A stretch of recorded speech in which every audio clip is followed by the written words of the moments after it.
Hello everyone and welcome back to Let's Play Katamari Forever. First item on the agenda today is to switch out this cousin here. We're going to get rid of the hideously deformed Odeon and move on to... where is she? Paula. Because Paula seems thematically appropriate for our destination today. By the way, my name is Dylan, I'm your host. Forgot to introduce myself again today. I think most of you probably know me by now, though. Now, last time we got a royal present that we haven't had the chance to look at yet, so let's go here to the secret wig. The secret wig is an item that is only visible on each cousin's actual face area.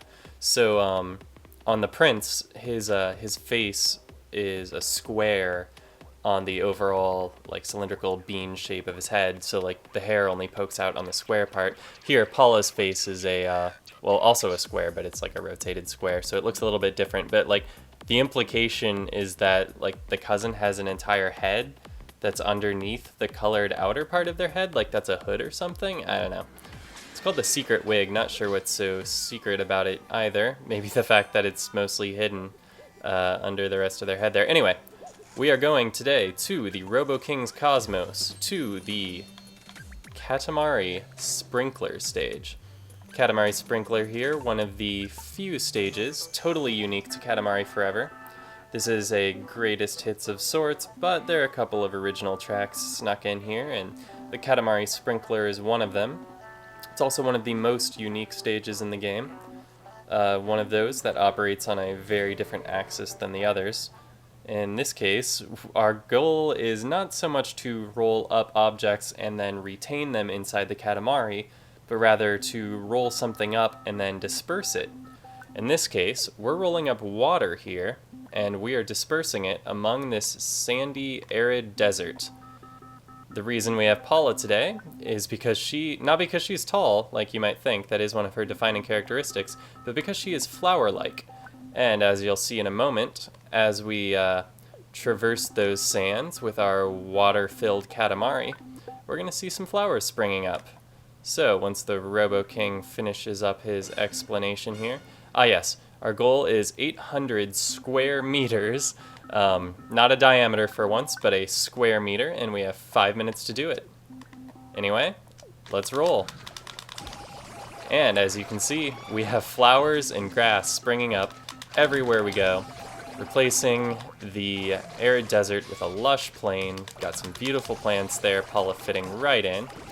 Whenever we hit these sort of, I don't know, they're like snowmen made out of sand. Whenever we hit these sandmen, trees will spring up, and we can use the Prince Hop to jump up to higher places. Here we found our second pool of water, and also our first cousin, Pooh, who hangs out there. We can see way back there is the pond where we started, and you might notice that it's a little closer than it was before. As we spread water throughout the desert, our Katamari is also going to increase in size. No particular explanation for that. We're not getting bigger because we're rolling anything up. There's just this sort of magical correlation between the health of the plane here and the size of our Katamari. It's alright though. I apologize if you do not like the sound of me clicking the control sticks, because I'm using that spin to get around quite a lot. We want to cover as much area in as little time as possible here. We've got a large desert to fill, though we are almost 800 square meters already. Doing quite well, I should say. Now we're going to jump back here to Pooh's pond. We were large enough to make that jump, but we wouldn't have been previously. When we were up on the pond where we found Pooh, we would not have been able to jump over to that back area because we were not large enough. But by the time we got back there, we were large enough to make the return jump. And I keep screwing up the jump back there. All right, that's fine. We'll go around. There's some more more sand we can turn to grass as we go. Also, be sure to bump into these walls as these sort of sand waterfalls, these sand flows, do count towards your total square meters recovered. As we head back around here, we'll be reaching the third and final pool of water. It contains a royal present as well. There are 2 royal presents and 2 cousins on this stage. I believe the other royal present is down here on ground level, right around here. Did we get it already? I was under the impression that it was between these two high areas. Perhaps we rolled it up already, or I could just be misremembering its location. We'll see when this is over. If you're watching, you probably know whether I got the royal present. You may have noticed that our water amount is decreasing. Regardless of whether we're using the water, it depletes itself over time.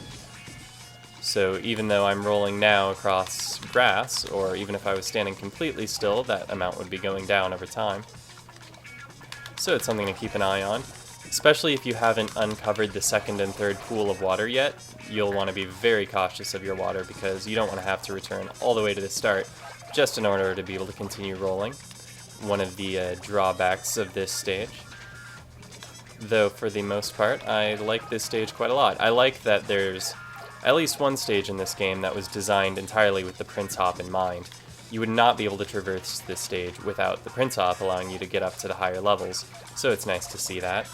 You also would not be able to get to the second cousin without the Prince Hop. He's right up there on top of one of these statues, if we can get there. These statues themselves, there he is, Kunihiro. Yeah, each of these statues themselves represents one of the cousins in the game. There's a Honey there, and if we swing around over here, you can see Miso. Where is she? Actually, I'm not sure if Miso's a she. Where is Miso? I saw her just a moment ago. Yeah, right there. Miso will be meeting later as a cousin with a head shaped like a bowl full of soup. It's probably my favorite of the cousins. But yeah, we'll be meeting Miso sooner or later.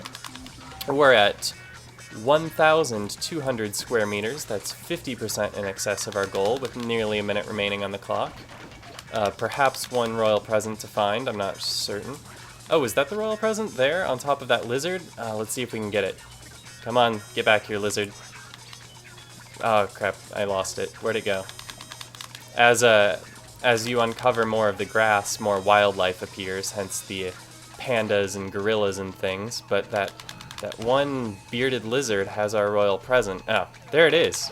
Come on, get back here, royal present. No! Oh, I'm so bad. Where is it? No, not a deer, not a zebra. We need a lizard. Oh. The Robo King is reminding us where the water is because it appears we've run out. I don't think that having 0 water will prevent us from getting to the royal present, or rather from being able to roll up the royal present, should we again locate it in the remaining 1 second. Well, that's not the case. But we did complete the stage, and thus we get to see this lovely tree spring up. From the once barren landscape, we now have a beautiful tree. Time's off. Off we go on the Robo Rainbow! Heading on back to space to make ourselves a floating continent. Yes, not a star this time. This unique stage produces a floating continent to occupy the sky. Additionally, our objective is to return water to the Earth. The Robo King explains at the start of the stage that he's neglected the Earth and it's grown dry. But we helped out a little bit. We got to 1,235 square meters. Robo King suggests we may be hydrophobic. Indeed, that was not a fantastic score. We mostly rolled up cousins, also royal things. Only 3 objects collected in total. I believe the royal presents and cousins may in fact be the only objects you can roll up on this stage.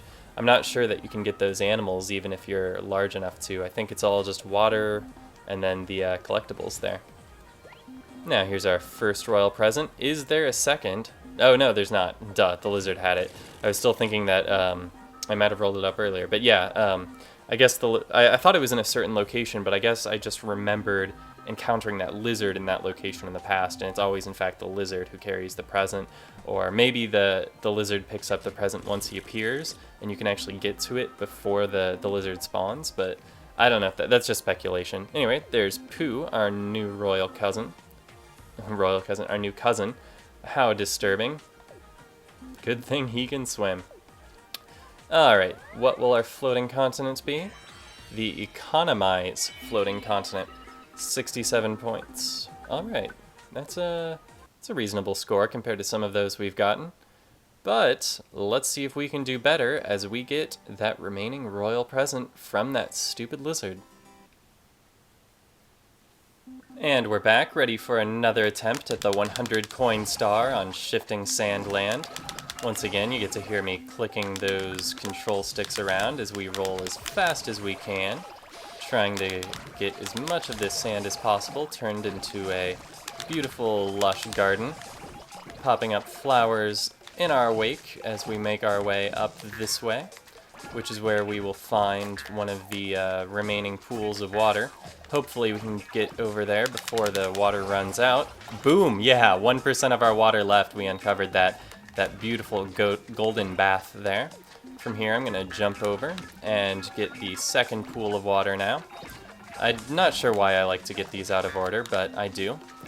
This one we could have gotten first, as I did in the last playthrough, because it is nearer to the start. Because we ran out of water a moment ago, the Robo King was reminding us where to find water. Now he's asking us if we rolled up a babby, and we did. We once again rolled up Pooh, royal present, the cousin we found last time. One of the two cousins, the other being that country bumpkin Kunihiro. And I suppose we could get him while we're around here, but it's not necessary to do so. The increase in our size that we would gain from rolling up a cousin is pretty negligible, especially compared to how much larger we get by rolling around on the sand here. I'm going to get the best score I can this time around, trying to turn as much of the sand as possible into grass. It's a little bit difficult if we keep getting stuck on swan boats like that. But I recovered. I think we're doing pretty well here. 3 minutes on the clock, nearly at 800 square meters already. Gotta remember to knock into those walls from time to time, as those count, as well as the ground themselves and the sand men with the colorful trees underneath. All of those types of sand you'll want to be running into with your water-filled Katamari in order to get the highest score possible. Went flying there. Oh, and then I dropped down. Alright, this is bad. We're in a bit of a drought, I must say. And unfortunately, I wasn't able to do the quick roll there because Paula was tired from all of the ones I did previously. You can see her breathing out ghosts there. And she's recovered, that's good to know. Currently at 829 square meters, which means that we will not be failing the stage this time around. With that confidence, we will be searching for the bearded lizard with our royal present now, trying to cover a little bit more of this ground as we go. There it is. Got it. Okay. Now that we've got that, the only thing we have to focus on is the shifting sand, turning as much of that as we can into greenery. Oh man, 3% water. I took my eye off of it, put my eye on the lizard. Now we're out of water, and with 1 minute left on the clock, we're currently at just over 1,000 square meters. Looks like we're... Oh no, I fell. Even so, I think we're still on track to beat our previous score. Let's see if we can do it. I had a very good start this time around, better than last time, because we did only have one collectible to focus on this time as opposed to 3 last time. It's getting harder at this point to increase in size, having covered most of the sand, but here we go. Here's a nice, largely untouched region. We can get as much of this right now as possible. And then we're going to be taking to higher ground so that we can get a little bit more water out of Pooh's pool here. From here, I think I'm going to jump back around. I think I know one area still we haven't touched much yet, and that's that garden up near Kunihiro, but did not make the jump. I am not adept at the Prince Hop, it appears. Unfortunately, though, this is the only stage that really tests that skill. I think even the other couple of stages unique to this game don't really require you to Prince Hop the way this one does. Alright, well, we're up above in the area that I wanted to focus on, but we're out of water, so I'm going to head back over here to the golden pond, the golden bathtub there, over near the honey statue. 30 seconds on the clock. Let's see how much more we can get. 12:52 right now. Come on, just a little bit more. Want to set a nice score before we head off for the day. 18 seconds. Come on. Come on, Paula. Get that last snowman there. Roll across the lion's back onto this last patch of sand here. 10 seconds remaining. Gonna hit a couple of walls. Almost out of water. Can we make it back to the pond? Oh no, wrong way. No, we cannot. That is time, and that is our tree 13-15. I've already forgotten what our score was last time, so I have no clue whether that's actually any better than I had before. The Robo King declaring this place flooded. We really did it this time. Robo Rainbow! Though he has nice things to say about the job we've done in this moment, I'm certain that as soon as we get to space and he begins evaluating our Katamari, he'll have fewer nice things to say, and perhaps more realistic things to say instead, having the numbers to go by. 13-15, like I said, I don't remember our score last time, but I think this is an improvement. Yeah, solid job this time around. Rolled up a total of 2 objects, mostly royal things, also cousins. 83 points. Okay, that's nice. Last time it was, what, 69, 67, something like that? We're up to 83. That's a B in my book. Much better score, but not the best. I'm sure we could do better with a little bit of practice. And there is another royal present. Looks like another one that goes on the antenna, so it may be replacing the pinwheel. Yes, the pinwheel present that we picked up the last time we were on the stage just a few moments ago. You can see it currently modeled on top of Paula's head. Now, let's replace our economized floating continent with a no CFCs floating continent.